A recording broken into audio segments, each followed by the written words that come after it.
My mother-in-law showed up at my Catholic church rehearsal drunk with a cocktail in her hand. Welcome back to my series of comment section confessions where I react to some crazy tea you guys leave me in the comment section. Her brother was the officiating priest. Oh my, she's like, whatever, my brother's the priest, doesn't matter. And they had a showdown over the cocktail. She wore a cream suit to the wedding. Best she could do was say, I looked nice. 31 years later, and she has dementia and loves me. Oh my gosh, that took a turn. Okay, not quite sure what to say here because I don't want to be disrespectful because it sounds like her health has really taken a turn. But I'm glad you guys are getting along now and she's nice now. This is questionable. Why did she show up drunk? Did she not like you? Did she make it clear she didn't like you? The brother being the priest is also very interesting, and I have a lot of questions and need more details. I used to sew bridesmaid dresses, but stopped because it wasn't worth it. People didn't want to pay me for my time, girls' weight would fluctuate, and they would want free alterations.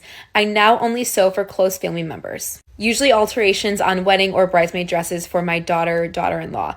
Just not worth the headache. Yeah, I can see why it wouldn't be worth the headache. People always think if they know you and you're talented in one area, that means they don't have to pay you because you have a relationship.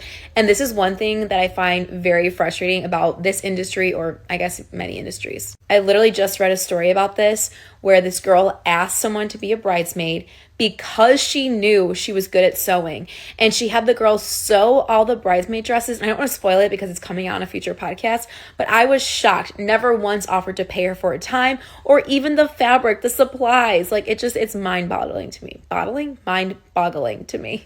At a wedding, I was the organist. I was the organist. That's a word I don't think I've ever said before. Organist.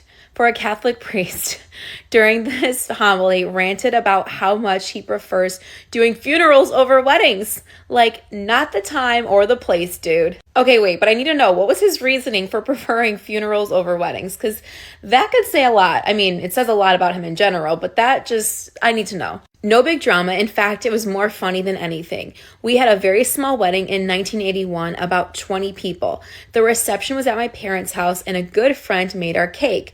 Nobody drank, but we had a bottle of wine for our toast. No one thought of needing a cork remover.